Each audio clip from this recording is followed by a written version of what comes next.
Stam Audio is an interesting company. I only reviewed one of their products. It was the 1176 clone back in 2018 or something. And since then I've been on and off with Joshua talking about a new review. And finally, after a long wait and a long discussion and a long list of ideas, a new product from Stam Audio finally showed up. I've got a tube EQ in here, so let's get started.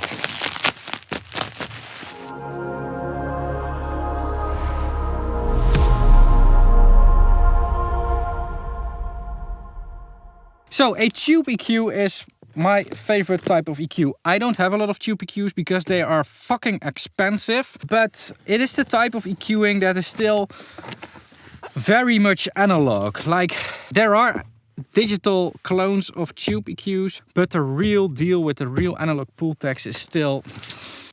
it sounds so nice. So this EQ comes in at $3,000, which is quite affordable for a stereo tube EQ. As always, a box in a box.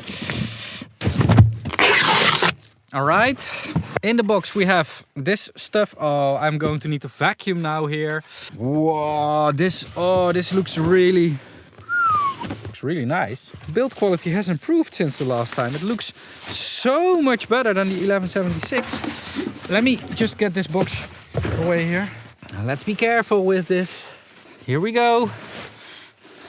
The MEQP-1AS Plus.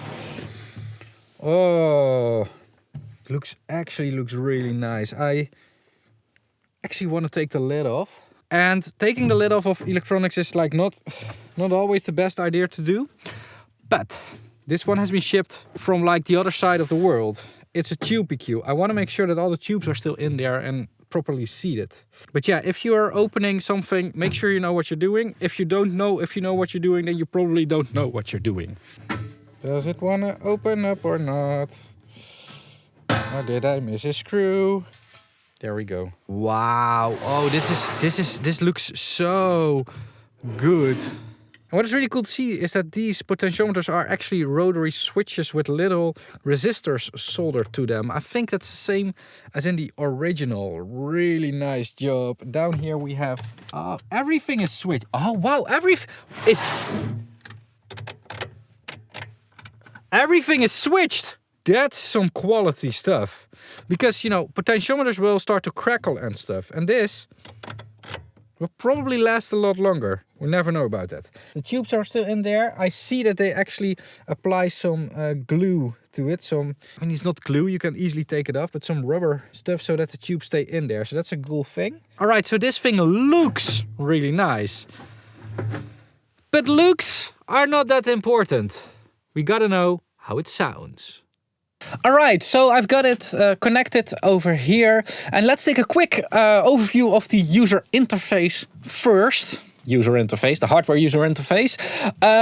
What it actually is a combination between the low-high Pultec and the mid Pultec. We've got our boost and attenuation here, which is the famous like a Pultec curve. So if you do the same boost and attenuation, it's still giving you some push. Over here we've got our mid, so these two are linked together, so we can choose our cycles per second over here, our hertz, our frequency, we can choose that over here. And here we can select how much we want to boost it or attenuate it. We can choose that with this little switch over here. And this is basically like a separate Pultec EQ normally.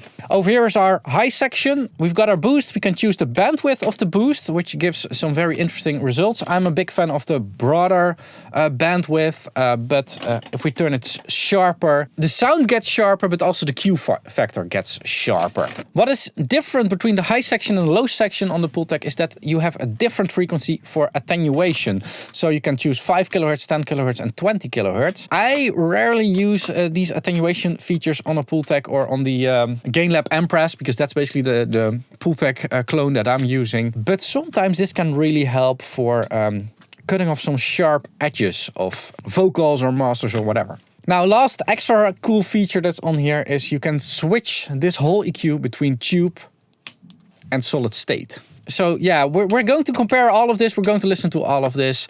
Let's first, dial something in. So all knobs to 0. On, off. Let's start with solid state. Why not?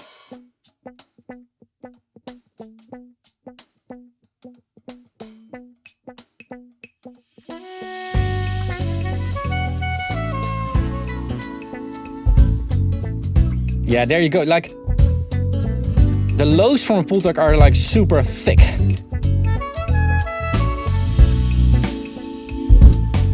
And this is because of the way that this works electronically.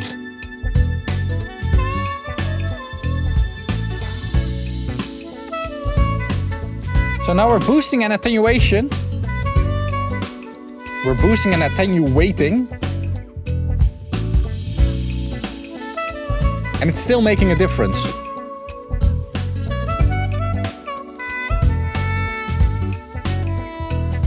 I think it's because the curves are actually not the same. But yeah. And there we get the nice Pultec highs. Tube EQ highs. Like I'm saying Pultec all the time.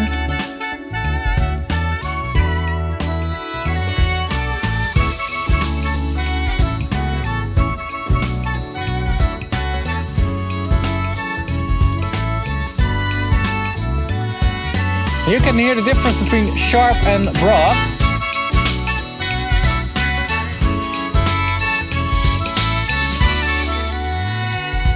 If you make it sharper, it actually starts to resonate a little bit. Sometimes that's really cool.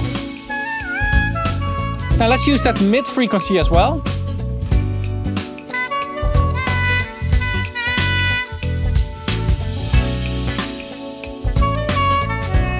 Very nice to find some definition, or to cut out some mud.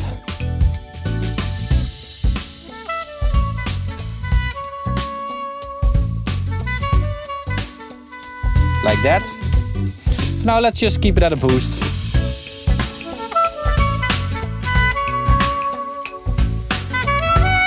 This is smooth. Like,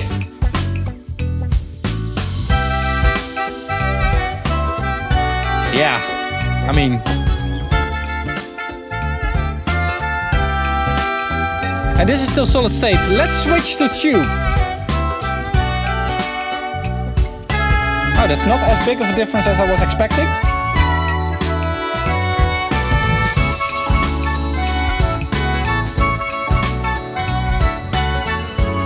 Let's overdo it as usual.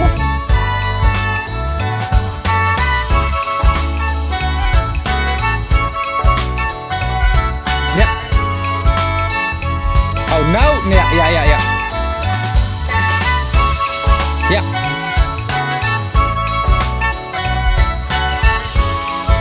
On the more extreme settings, it's actually pretty clear.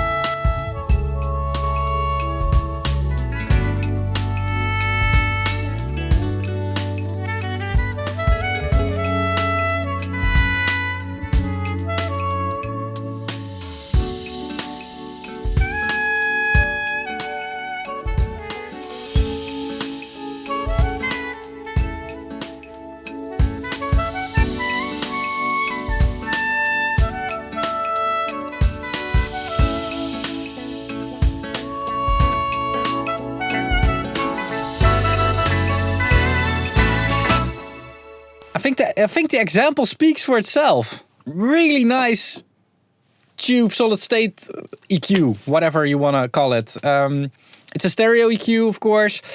It has very good build quality and very, very nice that everything is stepped. It's great for recallability. And in general, like stepped knobs are just better.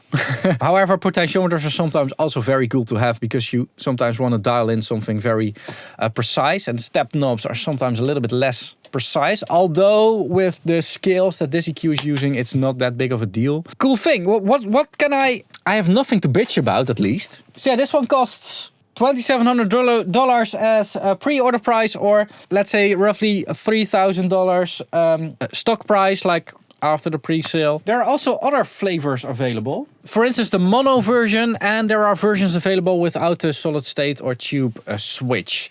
So yeah, check it out. I'll link to Stam Audio in the description down below. Now, this channel is being supported by the viewers, by all of you. So the viewers are the most important ones, and the brands actually are third on the list or something. So Stam Audio didn't sponsor this video. They did send me this unit, and I think I'm going to need to send it back. Pretty sure about that, actually. They didn't sponsor this video. They didn't try to influence my opinion or what I wanted to say or didn't want to say, and I want to keep it that way. So if you as a viewer want to support me, consider buying your next gear or software through my affiliate links. So Thomann, Sweetwater and Plugin Boutique. And if you scan these QR codes or use the links in the description down below, so ytstudio.com/Thomann, ytstudio.com/Sweetwater or ytstudio.com/boutique. If you use those links before you're going to purchase something in one of these shops, I get a little bit of a commission, and that helps a lot. It's not costing you anything extra, and you are supporting the channel. So please do. Another way to support the channel is by becoming a channel member. For 99 cents per month, you get a little star behind your name. There's a join button somewhere down below. There are also tiers for early access, so you get early access videos like this one and exclusive content, which I'll link over here. The last way to support me and the whole YouTube platform is by watching more videos. So link an interesting video over here. Thanks for watching, keep pushing, and bye-bye.